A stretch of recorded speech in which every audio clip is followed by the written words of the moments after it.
Hi, everyone. Happy Sunday. Welcome to Tasha Journeys Live, episode 11. Tasha Journeys Live is all about providing financial tips and travel tips. That's what the channel is about. But with Tasha Journeys Live, the focus is on helping you reach financial freedom by building a positive net worth so you can live your dreams today, like I did. I recently came back from traveling the world for a year because I worked my way into having financial freedom and building a positive net worth. So we talk about budgeting, investing, entrepreneurial things, all that stuff. So as my friend Sean says on Queen of DC channel, shout out to her. If that's your vibe, go ahead and hit the subscribe button if you just stumbled upon this live for the first time. And for everyone who is coming back for their normal Sunday, 7 p.m., go ahead, say hi to me in the comments, chat amongst yourself like y'all usually do, and make sure you hit that like button. Don't forget to hit the like button and share the video. It helps my content get out to more viewers who may be interested in this type of content. So that's my welcome spiel. And what will I be talking about today? All about career pivots. Last week I talked about becoming debt, well, paying down debt free or not. And let me know if you have you can hear me okay. If there's any audio. I'm trying to use a mic so it can have a little bit of a better audio quality coming through. So let me know if you cannot hear me. But I wanted to take this episode to talk about career pivots as it relates to hopefully increasing your income. And even if it's not a goal to increase your income, but just have a better peace of mind, I wanted to talk about doing career pivots because I talked about when I was on my debt free journey that I was able to change employers, get a pay increase, have overtime, and no matter what debt payoff strategy you choose that I went over last week, if you increase your income, it's going to catapult any strategy that you choose. So, why am I talking about career pivots and all of that stuff today? I do have experience in recruiting from the side of being on like the interview panel.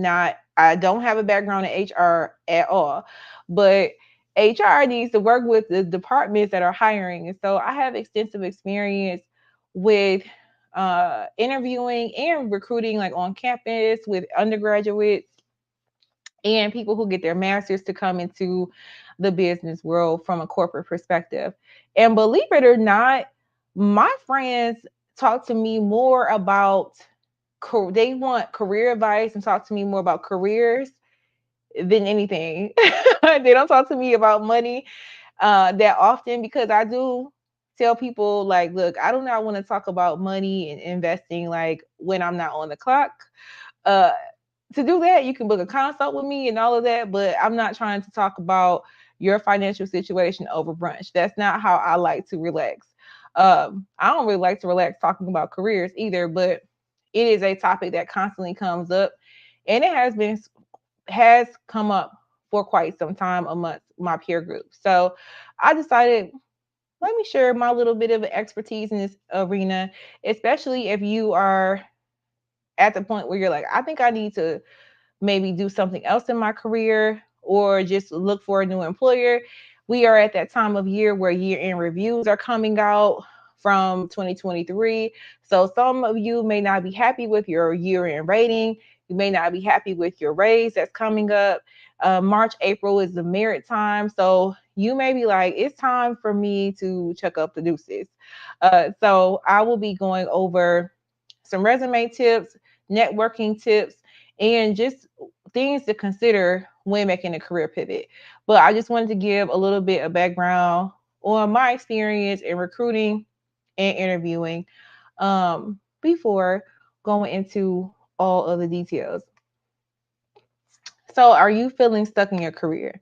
Um, if you are, you're not alone. There's a lot of people who feel stuck in their career or just stuck in their employer. So I am a CPA. I'm an accountant, but there are so many things you can do with this license.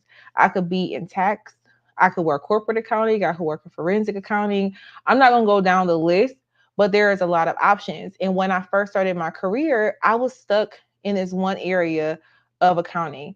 And when I hit year 5, I really felt stuck. And I had changed employers and I was still doing something that in that same area of accounting. And I'm like, okay, I want to do something else within my career field.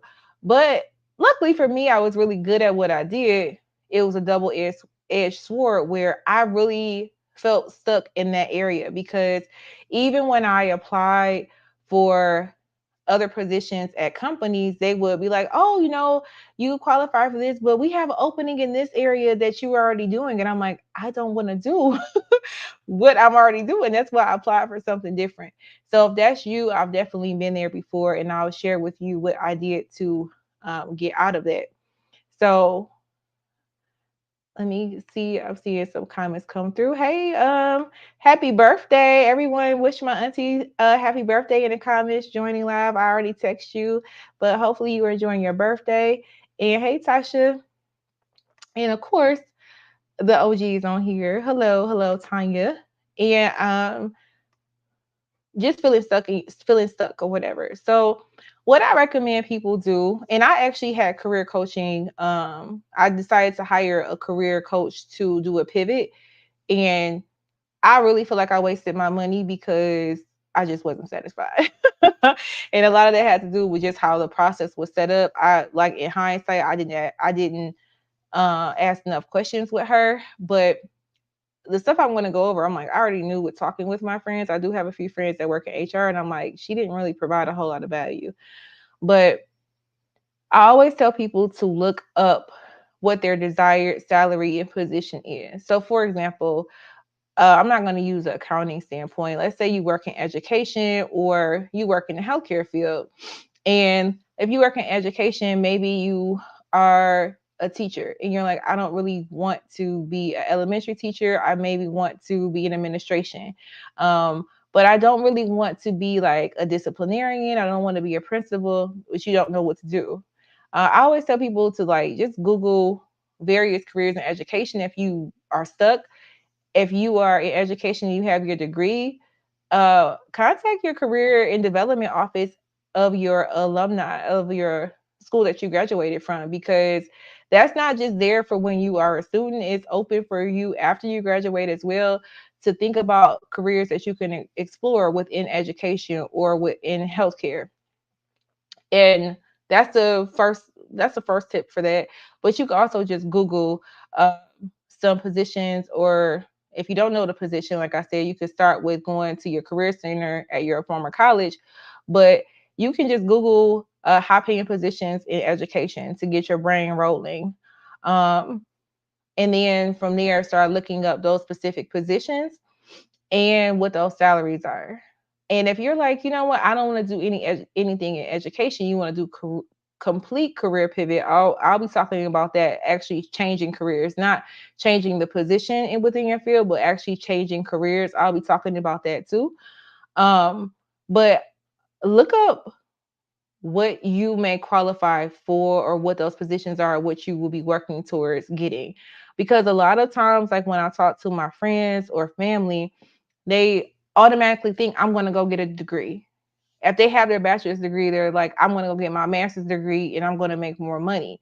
And that's not a guarantee. Like, you need to work it backwards to see if you got a master's in a particular field, would that equal more money? Because that's not always the case. So this is why I'm saying to look up desired positions and salary on glassdoor.com, Indeed, ZipRecruiter, LinkedIn. A lot of positions now, they will show you the salary band. They will show you whether it starts at 65,000 and it goes up to 85,000. A lot of those, if you're on Glassdoor, you do need to write a review of a company or provide salary information at a previous employer before you can see everything.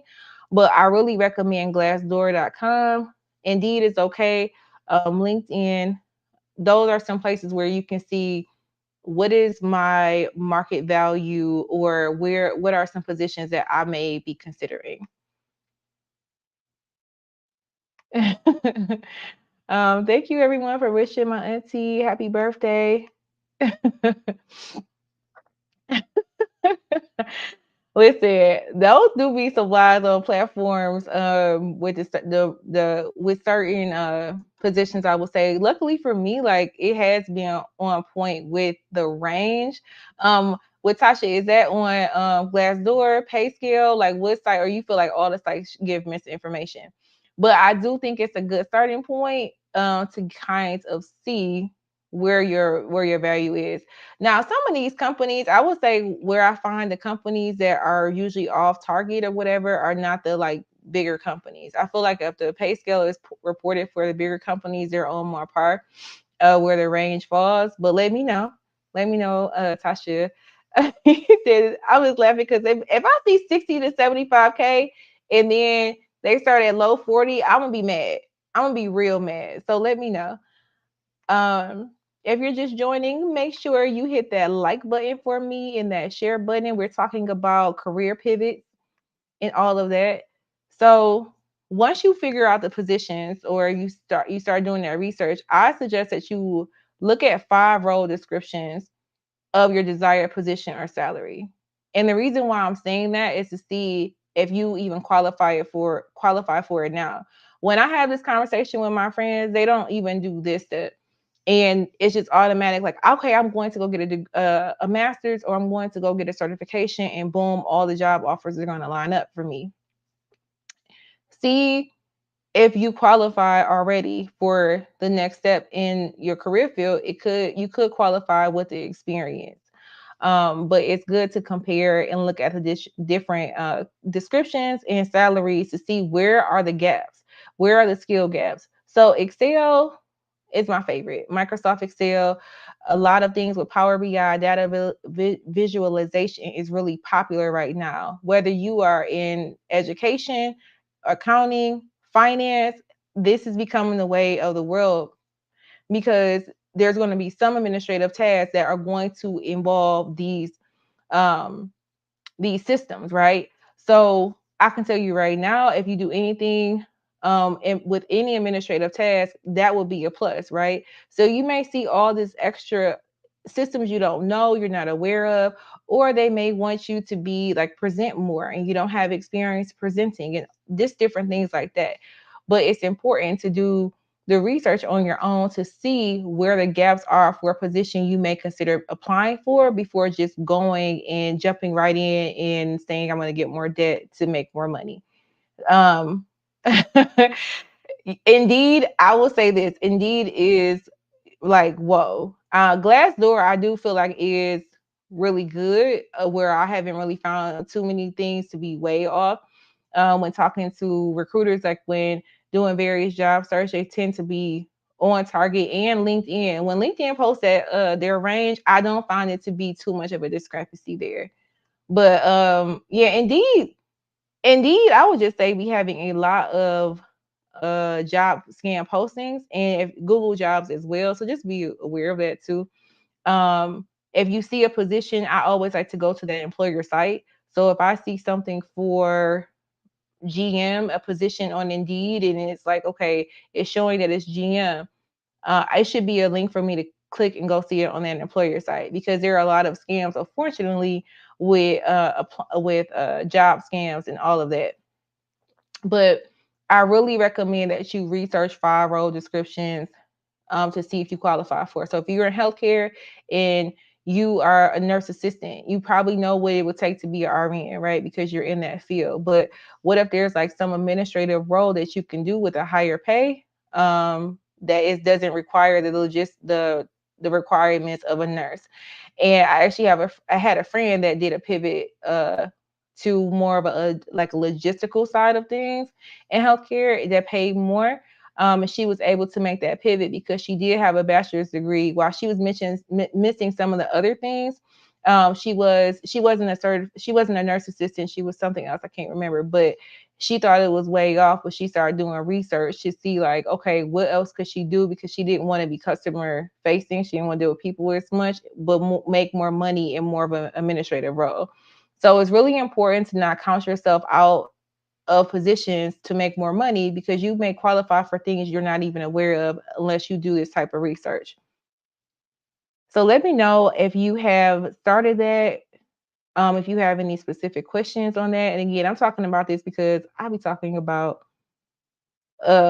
resumes and all type of stuff all the time. And I want to present a resource. So I saw Tamika Thompson on H&D Abroad's channel. She was on giving resume tips, and I really love her channel. I hadn't heard of her channel until she was on H&D Abroad. So if you are right now refreshing your resume, I really recommend checking out her channel, because she does lives where she does resume critiques, and she pulls up like some of her clients' resumes. Like she don't give all their business away, but she shows you like what you are doing wrong on your resume, from fonts to spacing to all of that, and if you're highlighting your skills or your interest in all of that. So I really think that's a good resource. If you're watching this live and you're like, okay, these are some good tips, I know I need to redo my resume, I really recommend checking out Tamika Thompson's. It's Mika Thompson, her channel on YouTube, if you put that in search. But resume tips. So if you look at job descriptions that are looking for, like I said, Excel skills or presentation skills or um, visualization skills or data analytics or something like that, um, and you don't have it anywhere on your resume, but you have experience in that, that's a clue. Oh, I need to add it to my resume. Or if you don't have any of that experience, that may be something you can try to seek in your current role to be able to get that experience, just depending on how you're trying to make the pivot. So with resume tip, I just saw Tamika post on her community post on her YouTube that you should be updating your resume twice a year. I was like, woo, I was doing once a year before. And I'm like, okay, twice a year, okay. That makes sense, because you should be updating it around this time after you get your year-end review. You should be updating to kind of to make sure you are moving some accomplishments from your year-end review to your resume, because your resume should be your highlight reel. It shouldn't just be your job task and duties. It should be like what value you bring to that organization in that role. So I would say for resume tips in general, if you haven't updated it in years, you already know that's a pain point and you need to do that in general. But if you are like, okay, my resume is fairly accurate, I do recommend Tamika's tip of updating it twice a year, if not at least annually, for your current role description. You want to be ready to apply for stuff, not when you are angry and trying to scramble to get it together, and it puts you in a position to be able to check and see your value in the market too. Tamika does do resume writing. I haven't used her services, but just from her video, she does seem very knowledgeable and something to look into investing in hiring someone to do your resume. I do not do resumes at all. That's not what I'm advertising here. I do consultations to help you improve your finances, or if you are thinking about getting involved with solo travel, that's what I do. I do not do resumes. So don't email me about that or slide in my DMs about that. Like mine is strictly about finance and travel. But I would say if you are just overwhelmed with the thought of updating your resume and you don't have someone, a phone a friend to update your resume, consider hiring a professional to get your resume to where it needs to be. Um, Let me see a comment over here. Listen, you should do it. Even if you are um I know I have, because I've talked a lot about retirement. Even if you are at retirement age, I really think you should continue to update your resume until you retire, because what I have seen being in the workforce is that people retire and then they're like, I want a second career. And they may come back as a consultant, or they may work part-time. So it really is advantageous to have your resume updated. And aside from updating it, it's definitely not like the it's not like the old days right now when it comes to doing a career pivot. But again, going back to the resume tips, not just updating it, the keywords are important. So if you look at those job descriptions, how does your resume compare to the job descriptions you're looking at for your desired salary and position? So this could be your starting point to realize, like, okay, every time I look at a position that I want to do, I know I need to have a master's degree. At that point, it could be like, okay, looking at getting into a master's degree, or they require a certification. If you're trying to get into IT, you may say, okay, this is exactly what I need. So this, not only updating your resume helps you to potentially get the next role, but it also helps with from a financial perspective of how you may want to invest in yourself, for investing your education to get a higher paying position. Another thing, let me go to my notes. For resumes, are your skills transferable to to a completely another career? So I'll use my example. So I've been in accounting for 15 years, and I wanted to get more on like the corporate social responsibility side. I wanted to work with foundations. The corporate major corporations all have a foundation. So Ford Motor Company, they make billions of dollars, and then they also have a foundation that they give money to give to the community. I always have a passion for community involvement, which is why I ended up starting my own nonprofit. But I wanted to do this in a corporate setting. And I do not have any of the qualifications that are required. So a lot of them want you to have experience in program development. They want to have, you should have corporate media relations experience and stuff like that. And I'm like, I do not have this. But what I do have is experience working in finance with nonprofits. So how can I use those skills to transfer into what I do have? And I do have experience working on nonprofit boards, and I do have experience in funding. So I'm saying all that to say, I was looking at how can I use my skills to transfer to be able to get this type of role? Because it's not just a one and done, okay, I don't hit all these things, I can't be considered. So that's something where I'm saying, if you update your resume, you think about all your skills, does your resume reflect your skills and your talents that you've done? Talents meaning what you have accomplished in your career. So this is something that I did when I hired a career coach to do that career pivot and did all that work to make it transferable. And y'all know what I decided to do? After that, I was like, you know what? I don't want to work no more. I just want to travel.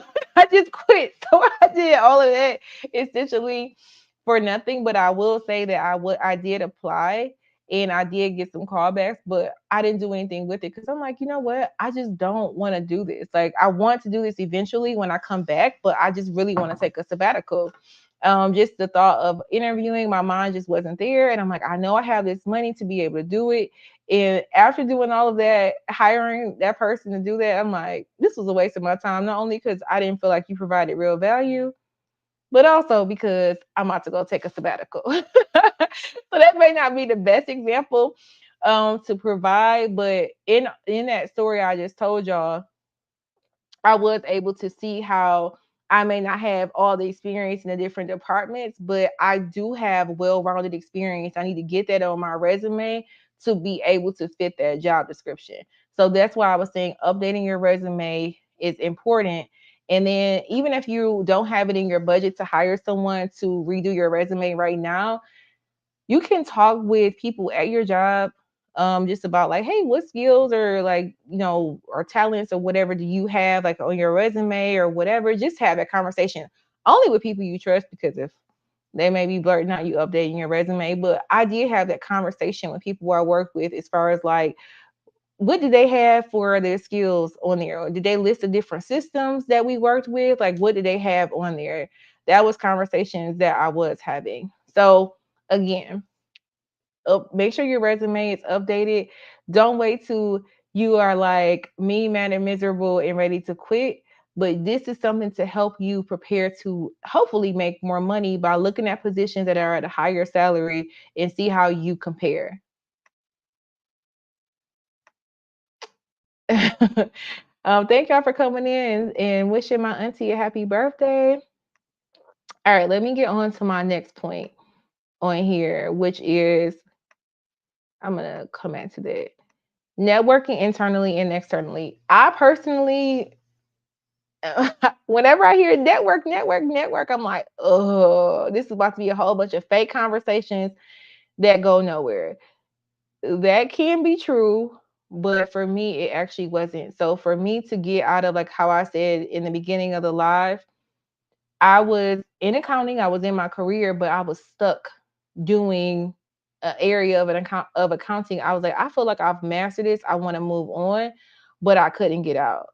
And my mentor at the company kept saying, like, you should set up and meet with different managers within the company, different directors, and just, pick their brain about like positions that are coming up or just get to know them. And I'm like, I don't want to do that. That's so corny. It's not gonna be worth it. And he kept telling me like it does, because when they may have positions that they don't even post, but they may consider you for. There's all type of special projects. So again, my background is accounting, finance. If you work in a corporate space at a salary job, this may be similar to you. If you are working, let's say you work in retail and you want to make a pivot into corporate, I'll get to that as well. But just from the standpoint of me networking internally, I'm like, I don't want to start reaching out to these people and having lunches. Like, this is not going to get me anywhere. And that is a lie. It got me out of that department and it got me to my next two positions. So what I did was, when we had like different networking or events or whatever at work in person, I would go to a couple, say hello, and try to get on people's calendar and say, hey, can we just meet for coffee or for lunch? Because that was actually our company culture. People in higher positions usually didn't mind talking about themselves, bragging on themselves, and feeling like they were helping someone else, and they could put that on their goals that they were mentoring someone in the company. So I did go to events to meet other people, but then also I just started looking at people to see who my mentor knew, or who I knew that made a connection to a department that I was interested in. And I would send the email and just say, hey, can I just meet with you for 30 minutes? I see you have this time open in your calendar. And they would usually say yes. I can't even remember really receiving any no's. And that really did help me. So if you are at a company and that, you hear that suggestion of meeting with people in other departments, or even if you work cross-functionally, that is networking, to get on their calendar and learn about positions or opportunities that could be coming open. That's internally. Externally, networking would be going to conferences in your specific field. And so for me, there's all types of stuff in accounting and finance, but I would say for Q1, like I said, my nonprofit, it's an education. So Q1, I went to several conferences to promote my nonprofit and to network, to meet other people for various things, like to hire people. I need to hire educators to teach the curriculum, to get potential clients. There's a realm of like why I needed to network. But I just looked up education conferences. Um, when I was like feeling super stuck before I started getting traction with meeting people internally, I was like, okay, what local associations is having like a network mixer? So I'm in Michigan. I'm a CPA. There's Michigan Association of CPAs. Let me go to one of their events, just to see what other opportunities are out there. So even if you're in education, in IT, whatever, healthcare, look and see if there's any associations that are having any conferences coming up. Consider going to a conference and go with the intention of meeting other people to network. And what that can look like is, I had a friend of mine, he told me, because I am extremely introverted, believe it or not. When I'm talking a lot on live to YouTube, I'm not seeing y'all. But I know how to turn it on. Like I don't want to be bothered, but I know I need to get something accomplished. And so he like, you should go to this event. And I'm like, oh my God, I do not want to go to this event. Like, he made the suggestion of just talk to try to make three genuine connections with people. If you talk or whatever, exchange contact information and just have it in your head of like, you're going to follow up with these three people. And I did do that. Like, so that's usually my goal, the three and done. And if it seems extremely forced or extremely draining, then I will just do the one type of thing. I cannot stand it, Tasha. Like, I was like, oh Lord. Um Hi Maya. So yeah, play the role and smile like when doing the networking because I'm going in with the goal of like, okay, like, how can I keep this conversation going with this person? Can they help me and can I help them? Like you want to be providing value as well as them providing value. So again, making that career pivot could be looking internally in your company, depending on what type of field you're in, and externally. Now, when you're looking to make the switch from, let's say you're working in retail or you're working in the position where it's like hands-on in a trade job and you're just looking to move up just in general, um, or not move up, let's just say completely pivot out of that. I would suggest going to career fairs at colleges just to get a feel for what that will look like.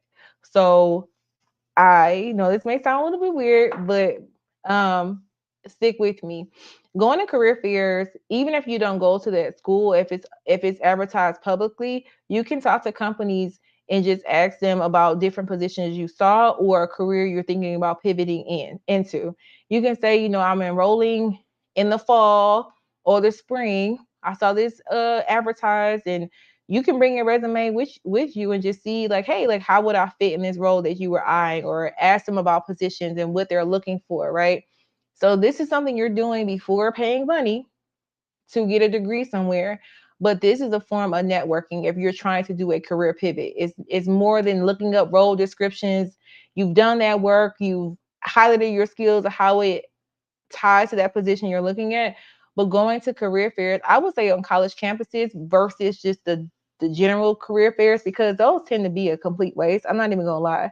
Um, from my experience, if you had a different experience, let me know in the comments.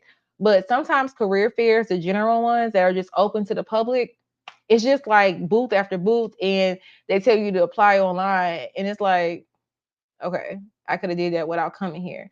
But what I find when there's career fairs for nurses or career fairs for in job trades like plumbing and electrical, like those jobs that are specific to an industry, it's completely different.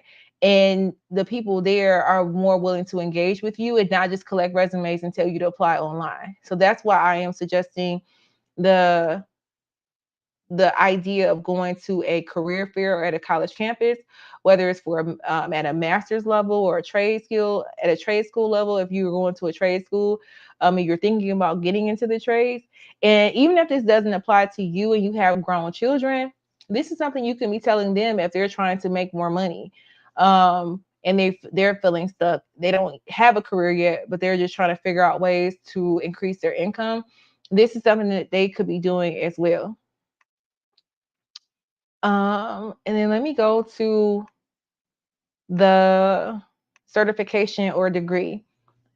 Again, I really I really cringe when I hear people who just go back, they're professional students and racking up debt and then it's not equating to a job. So I remember when I was in Portugal, I met a woman. She was like working on her PhD program, her PhD, and she was like, "I'm so excited! I'm almost done." She's talking about her thesis, and I'm like, "Okay, what are you going to be doing when you get done?" She's like, "I'm trying to figure that out." And she was like, "I got all this debt I racked up, and now I'm trying to figure out what I'm going to do with it." And I have heard that from more than just her, but that stuck out to me the most because she was like, "I'm trying to do what you're doing with traveling, and I'm rewarding myself as a pre-graduation gift by being in Portugal, but I really need to figure out what I'm going to do with this degree." So this is where looking at those job descriptions, going to career fairs, or even if you know someone in that field, having that conversation with them about like what does it really take to get in a particular role. I have a few friends that work in IT, and she ended up mentoring her cousin who really she was in the hospitality industry, and she felt stuck. And you see all these IT boot camps and all of that stuff. And my friend worked in IT, and she started formally mentoring her on like don't fall for these type of things, like what role or what are you thinking about getting involved in. And so she was able to figure out a certification program and what made sense for her to get a certain type of position. So you may actually know someone that you can talk to, or if you are active in going to certain events, it can get you there. It's really more beneficial to talk to people in the career field. If you besides doing your Googles to figure out if it makes sense to go get that extra degree or go get a certification.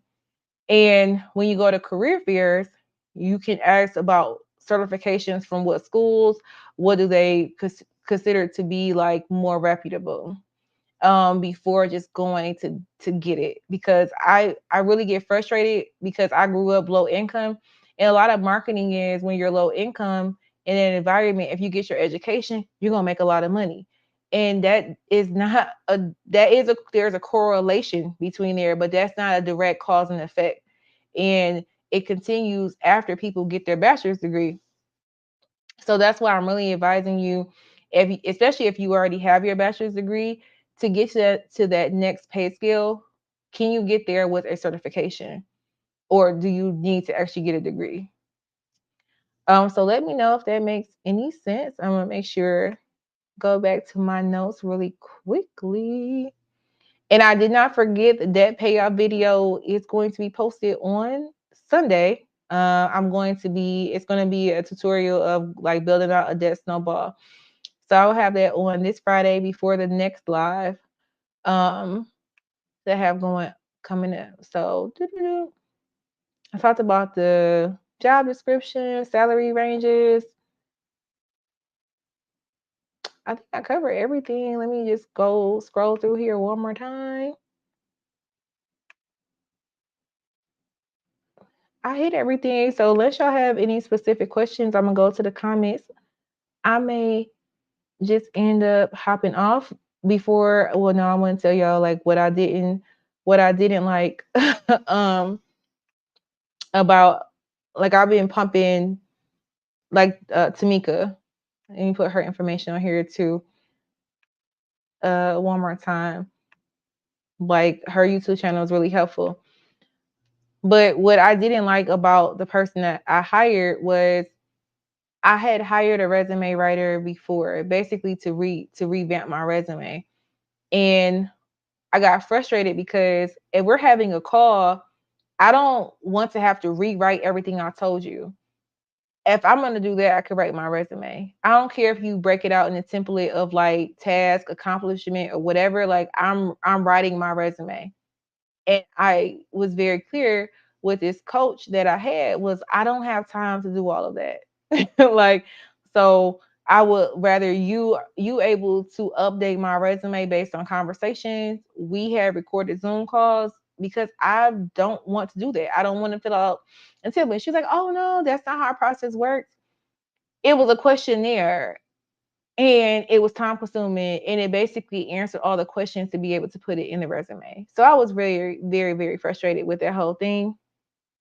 So if you do hire AT Time Beauty, um, if you do hire someone to do your resume, ask them directly, what is the expectations for you? Are you going to fill out 5 million forms that's basically writing your resume?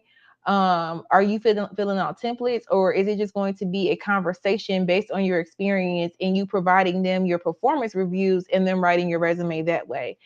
I'm really particular about that because if I'm going to do all these questionnaires and all that, I could have just did it myself. That could just be me.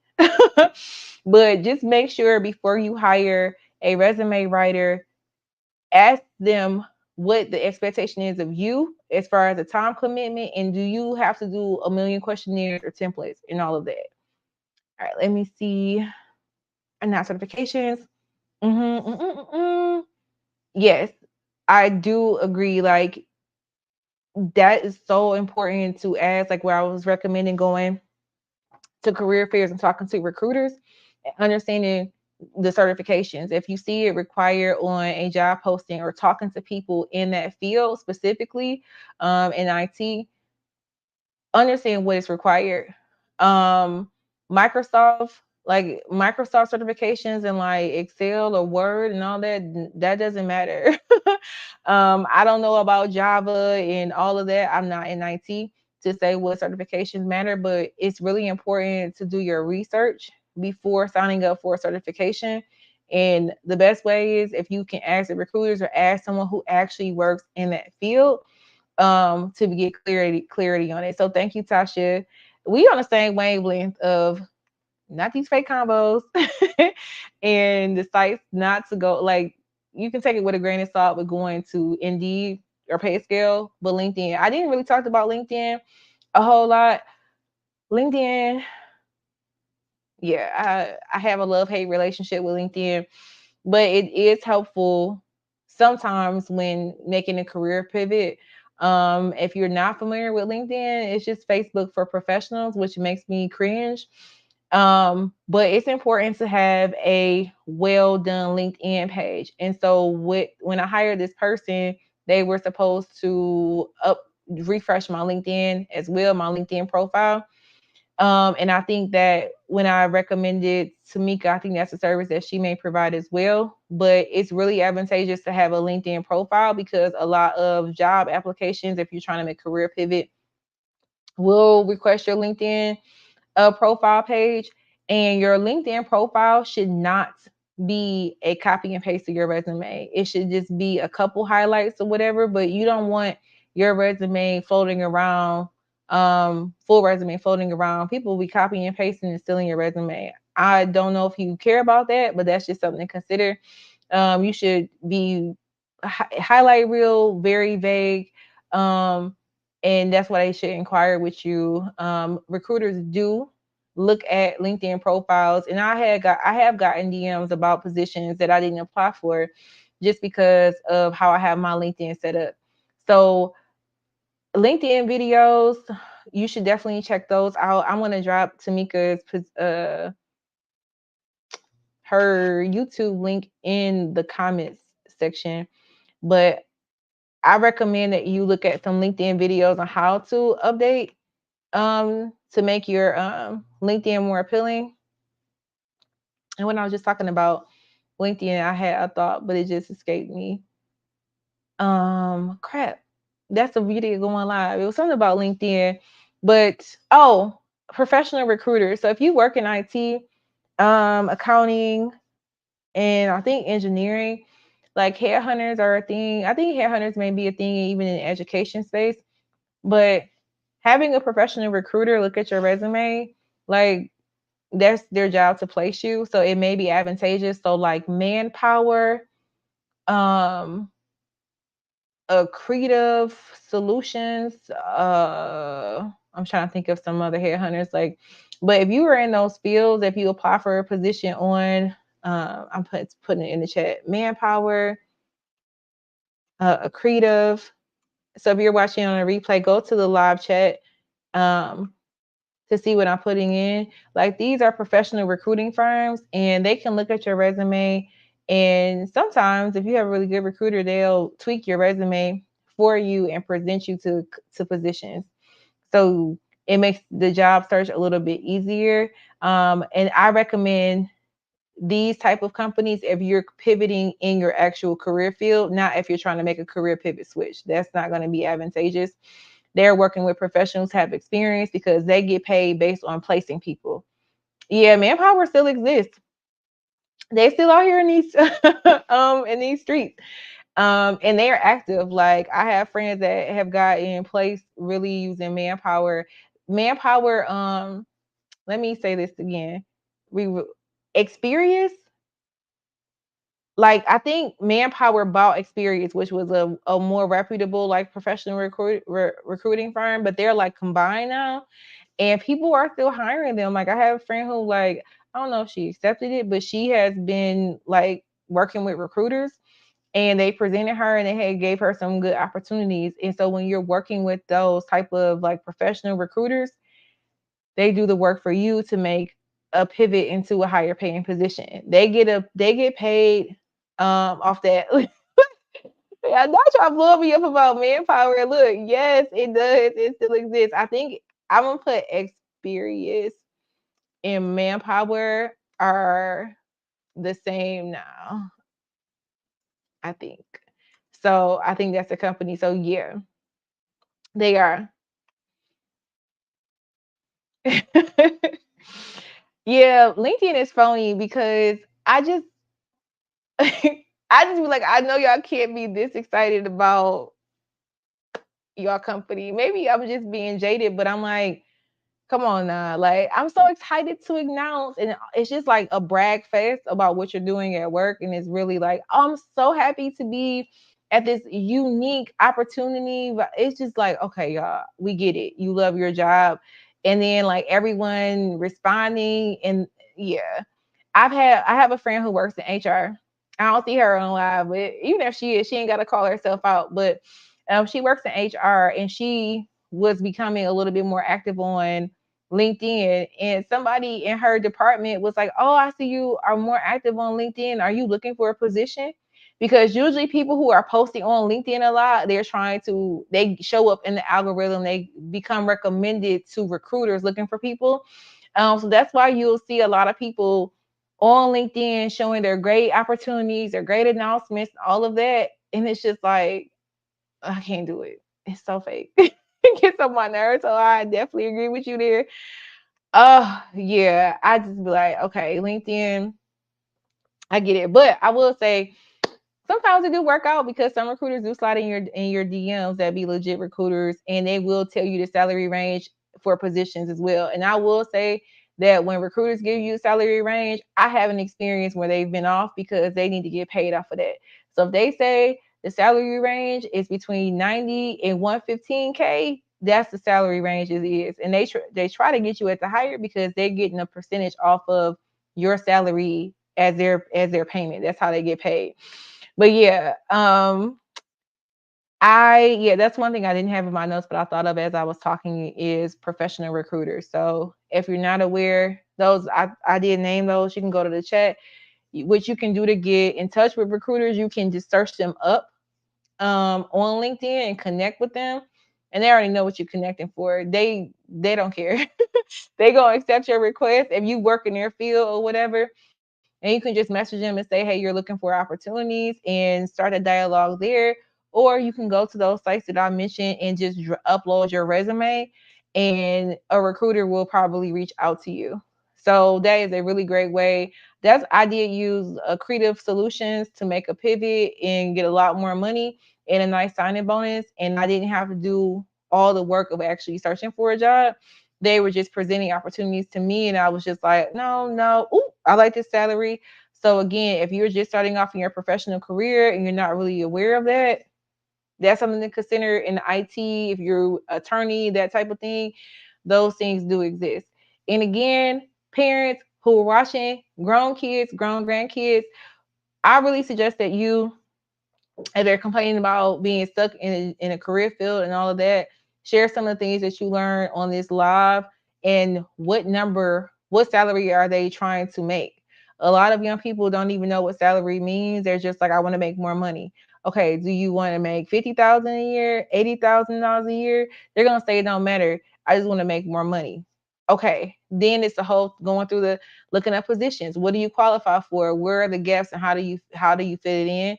And I actually do this activity with high school students in financial garden of looking at positions and seeing what credentials they'll need when they go to college. Like majoring in something that has nothing to do with a potential career could be very detrimental. And so we do exercises looking on return on an investment before taking out student loans.